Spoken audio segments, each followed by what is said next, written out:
He thought therapy would save their marriage, but instead, he found out his wife was sneaking back for private sessions with the therapist.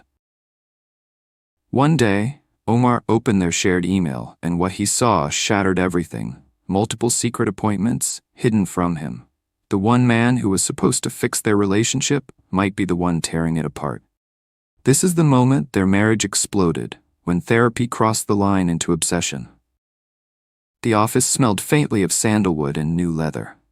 Lena sat upright on the couch, knees together, fingers knotted, as if posture alone could hold her marriage together. Omar slouched beside her, one ankle thrown over his knee, scrolling his phone until Dr. Ellis cleared his throat.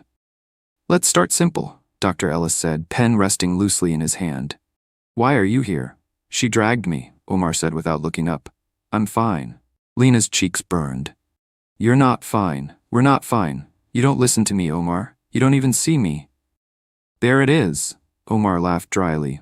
"The weekly meltdown." Lena felt her chest tighten. She turned to Dr. Ellis, desperate for someone to witness her. "This is what I mean. Everything I say gets dismissed." Dr. Ellis studied her carefully, his eyes steady in a way that made her feel like she was the only person in the room. "It sounds like you're feeling invisible," he said softly. Then he turned to Omar. "And when she voices that, you feel attacked." Omar shrugged, unconcerned. "Whatever." Lena exhaled, surprised at the rush of relief. He hadn't told her she was overreacting. He hadn't laughed. He'd named what she felt, and it landed like a balm. Omar leaned back. "Look, I work long hours. I come home exhausted. Sorry if I don't have the energy for candlelight dinners every night." Her words were ready to strike, sharp on her tongue, but Dr. Ellis lifted his hand slightly. Not commanding, just pausing her. She stopped, breath caught in her throat. His silence felt like an anchor. By the end, nothing had been solved. Omar stretched, bored, eager to leave. Lena gathered her purse slowly, dragging her feet. As Dr. Ellis walked them out, the hallway was narrow, his shoulder brushing hers. It meant nothing, accidental contact, but Lena's pulse jumped. Outside, Omar muttered, "Total waste of time." But Lena wasn't listening. She was replaying Ellis's words, the timbre of his voice, the calm way he had looked directly at her. For the first time in months, she felt seen. The train rocked gently, the city lights smearing against the glass. Lena stared at her reflection and barely recognized herself. Softer, hopeful, almost girlish. She whispered Ellis's words under her breath. "It sounds like you're feeling invisible." Someone had finally said it. Out loud. Her phone buzzed. Omar's text lit up the screen. "Don't forget to pick up eggs. And hurry, I'm starving." No, how was the session? No acknowledgement that she'd bared her soul an hour ago. Just eggs. Her chest tightened. She typed okay and shoved the phone away. When she walked in the door, Omar didn't look up from the couch. TV blared, shoes still on. "Dinner? Or are we ordering?" "I just got home," Lena said carefully, setting down the grocery bag. "Jesus, relax," Omar muttered. "Why are you always so dramatic?" The words cut sharper than he knew. Lena banged pots in the kitchen, metal clattering against metal, every sound a protest she couldn't say aloud. Finally, she snapped. "Do you even care about me, Omar?" His eyes flicked toward her, annoyed, not alarmed. "Don't start." Something inside her collapsed. She slammed the bedroom door and leaned against it, breathing hard. In the dark, she scrolled until she found it, a podcast interview with Dr. Ellis. She pressed play, slid earbuds in. His voice filled her head, warm and steady. "When we feel unseen, it creates distance. The real work is acknowledgement." Her pulse slowed. The fight, Omar's coldness, even the eggs, all of it faded beneath that voice. She curled into the blanket, earbuds pressed deep, Ellis's words wrapping around her like comfort. And for the first time in a long time, Lena fell asleep smiling. The receptionist smiled as Lena signed in. "Just you today?" she asked. Lena's heart thudded. "Just me." The words tasted forbidden, like sneaking sweets before dinner. When Dr. Ellis opened the office door, Lena felt a flutter low in her stomach. No Omar this time, just her and the therapist. She sat, smoothing her skirt. I told Omar I was going to yoga." The confession slipped out, reckless. Dr. Ellis raised an eyebrow but didn't judge. "This is your time, Lena. Tell me what you need." The words rushed from her before she could stop them. "I feel alone, all the time, even when I'm with him. It's like I'm talking to a wall." Her voice cracked. "I don't even know who I am anymore." For a split second, she feared he'd see her as pathetic, clingy. that he'd retreat behind clinical detachment, but he leaned forward instead, voice low and steady. "It makes sense you're hurting. You've been asking to be seen, and your partner hasn't met you there. That's not weakness. That's honesty." The knot in her chest unraveled. Her eyes burned, but she smiled through tears. When she walked out an hour later, Lena felt lighter, almost floating. The city looked sharper, more colorful, as if she'd been walking in grayscale before. On the drive home, she caught herself humming. Omar would never ask about yoga, never wonder why she glowed, and that secrecy thrilled her. "Headed to yoga," Lena called out, tying her sneakers. Omar didn't glance up from his phone. "Don't forget the trash," he mumbled. Her pulse quickened, not with guilt, with anticipation. At Dr. Ellis's office, Lena perched on the edge of the couch. She wanted him to ask about Omar, to push her, but he didn't. Instead he said, "How are you doing this week?" No one ever asked that. "I've been writing in my journal," she said, voice soft. "Things I can't say out loud. Would you like to share some of it?" She hesitated, then opened her phone, scrolling through notes. Words she'd typed at 2 a.m. "I want to disappear. I want someone to see me before I vanish completely." Her chest tightened as she read, waiting for disgust or pity. But Ellis just nodded slowly. "Those words matter, and the fact you wrote them down shows you're trying to hold on to yourself." A tear slid down her cheek before she could stop it.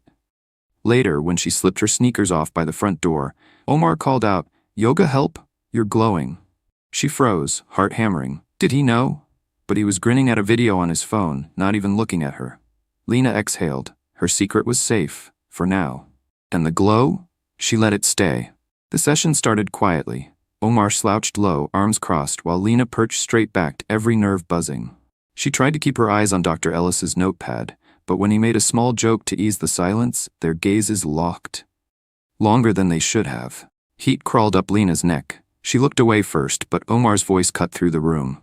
"Do you two know each other?" Omar asked, narrowing his eyes. Dr. Ellis adjusted his glasses calmly. "We know each other here in this space. Why do you ask?" Omar smirked. "Just seems like she listens to you more than me." The room tilted. Lena's heart pounded, but she forced a laugh. "Don't be ridiculous." Omar shrugged, but his jaw tightened. "It's like I'm not even in the room sometimes." The air thickened. Lena's pulse screamed. He sees it, he knows. She stole a glance at Dr. Ellis, who held her gaze just a second too long before shifting smoothly back to Omar. "Maybe that's something worth exploring," Ellis said evenly. "What does it feel like for you, Omar, when Lena's focus isn't on you?" Omar scoffed. "Same as always, like I don't matter to her." Lena wanted to shout that it was the opposite, that she spent every waking moment begging for his attention. But her throat stayed locked. Back home, Omar dropped onto the couch, laughing to himself. "Imagine if you actually had a crush on him. That'd be wild." Lena's stomach flipped. Her laugh came out too sharp. "Please, he's just our therapist." Omar grinned, eyes back on his phone. "Exactly. Pointless." Relief washed over her. He didn't really suspect. Not yet. But Lena lay awake that night, replaying the way Ellis's eyes had held hers, steady, unshaken, as if they both knew there was more in the silence. Rain streaked the office windows, the city blurred behind glass. Lena sat on the couch, hands twisting in her lap. It was just her and Ellis again. The weight of weeks pressed against her chest until the words burst out. "I think I'm in love with you." The silence that followed was unbearable. Ellis didn't flinch, didn't gasp, but he didn't smile either. He folded his hands, thoughtful, his professional mask half cracked. Lena's cheeks burned. "I know it's wrong. I know you're probably disgusted. Her voice wavered. "You see me in ways Omar never has." Ellis leaned forward slightly, his tone calm but not cold. "It's not uncommon for clients to form deep attachments. Therapy can feel intimate because you're being heard here." Tears stung her eyes. "You don't feel it too?" His jaw tightened almost imperceptibly. "What I feel doesn't matter. What matters is what this means for you." The ambiguity lanced through her. He hadn't said no. He hadn't rejected her. By the end of the session, Lena's shame had twisted into something dangerous. Hope. She walked out into the rain with her umbrella closed, letting water soak her hair, a smile tugging at her lips. Ellis hadn't wanted her. Not yet. But he hadn't shut the door, either. That was enough. The email confirmation blinked at her from her inbox. Session with Dr. Ellis canceled. Lena stared at it until the text blurred, her finger trembling over delete. She told herself this was strength. Choosing her marriage, not her fantasy. That night, she cooked. Real cooking, not takeout containers. Chicken simmering in garlic and lemon, rice fluffed perfectly, candles lit at the table. Omar raised his eyebrows as he sat down. "Wow," he said, a little suspicious. "What's the occasion?" "Nothing," Lena lied, smiling too wide. "Just us." They ate mostly in silence, Omar glancing at his phone between bites. Lena forced herself not to care. She laughed at his one dry joke, even touched his arm. When he looked at her sideways, narrowing his eyes, her stomach twisted. "Why are you being so nice?" he asked. Her heart lurched. "I'm trying," she said quickly. "Isn't that what you want?" For a moment she thought he'd keep pressing, but he shrugged, grinned faintly. "Sure, works for me." Later, when he kissed her, when they stumbled into bed, she let herself believe the heat was real. His hands were clumsy but familiar. For a breathless moment she imagined this was enough. Afterward, Omar snored beside her, already drifting away. Lena stared at the ceiling, the faint smell of lemon and garlic still clinging to her skin. She'd canceled Ellis. She'd given Omar her best. She could make this work. Couldn't she? The fight started over dishes. "You never load them right," Omar snapped, slamming the dishwasher shut. "It doesn't matter how they're loaded," Lena fired back. "Yes, it does, Lena. You don't respect how I do things." Her blood boiled. All the candles and dinners and forced laughter dissolved in seconds. She grabbed her coat. "Where are you going?" Omar demanded. "Out," she hissed, before the door slammed behind her. Rain slicked the streets, headlights bleeding into pools of water. Lena's hands shook on the steering wheel, but she knew where she was headed before she admitted it to herself. Dr. Ellis's office light glowed faintly when she pulled up, though it was past closing. She sprinted through the storm, hair plastered to her face, heart thundering. When he opened the door, surprise flickered in his eyes. "Lena, it's late. You can't just—" "I had to see you," she blurted, breathless. "I can't take it anymore. He doesn't see me. He doesn't love me. But you." Her voice cracked. "You do, don't you?" Ellis rubbed his temple, pained. "This isn't appropriate. I told you about transference." "Don't give me the textbook," she snapped. Tears streamed hot down her cheeks, mixing with rain. "Just tell me you don't feel it too. Look me in the eye and say it." His silence stretched, heavy. Then, almost against his own will, he reached out, just for her hand. Warmth jolted through her like lightning. His thumb brushed her knuckle once, fleeting but undeniable. Lena gasped, a smile breaking through her tears. "I knew it," she whispered. Ellis dropped her hand instantly, stepping back. "Go home, Lena." His voice cracked for the first time, but she didn't hear the warning, only the proof she'd been waiting for. Omar stood in the kitchen, arms folded, phone glowing in his hand. The look on his face made Lena's stomach drop. "Funny thing," he said flatly, "you never signed out of our shared email." Her pulse roared. On his screen was the receipt. Therapy session with Dr. Ellis. Individual appointment. Multiple dates. Weeks of lies. "Omar, I can explain." He cut her off with a bitter laugh. "Explain? What's to explain? You've been sneaking behind my back, telling him all our business." "What else are you doing with him, Lena?" Her throat tightened. She wanted to say nothing, nothing at all, but the image of Ellis's hand brushing hers seared too hot in her memory. "You don't understand," she whispered. "No," Omar snapped, voice rising. "I understand perfectly. You've been making me the villain while running to him like some savior.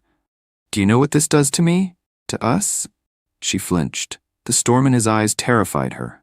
"I should report him," Omar spat. "Blow up his career. Therapists don't get to play around with married women." "Don't," Lena cried, gripping his arm. "Please, Omar, don't ruin him. This isn't—" "Isn't what?" he demanded. "An affair? Emotional? Physical? Or are you just waiting for him to cross the line?" Her silence was the answer. Omar shoved past her, slamming the door on his way out. The sound echoed through the apartment, rattling picture frames. Lena slid to the floor, shaking. For a moment, through the tears, she felt a strange, dangerous thought bloom. Maybe this is what freedom feels like. Dr. Ellis's office smelled the same as always, sandalwood and leather, but it felt like a different world. Lena sat stiffly, dripping rain onto the rug, eyes fixed on him. "I need to know," she said. "Do you feel it too?" Ellis's jaw was set, his voice steady but heavy. "Lena, This has to stop. You've crossed boundaries and I should have enforced them harder. Her chest caved in. So that's it? You're just gonna cut me off, pretend none of it was real? He took a long breath. What I feel isn't the point. My role is to help you and Omar, not this. His hand twitched against the arm of his chair as if resisting another dangerous reach. Tears blurred her vision. I left him. I don't even know if he's coming back. You're all I have now. That isn't true, Ellis said firmly, but his voice cracked, betraying the weight of it. You still have yourself, Lena, and you have to start there. The words felt like betrayal and salvation at once. She walked out into the rain, alone. Her phone buzzed with unread messages, but she didn't check them. Instead, she opened her notes app, typing with trembling fingers. I didn't lose Omar. I lost the fantasy. The storm soaked her through, but Lena let it. For the first time in months, she wasn't chasing, wasn't pleading. She was just breathing, raw, aching, alive.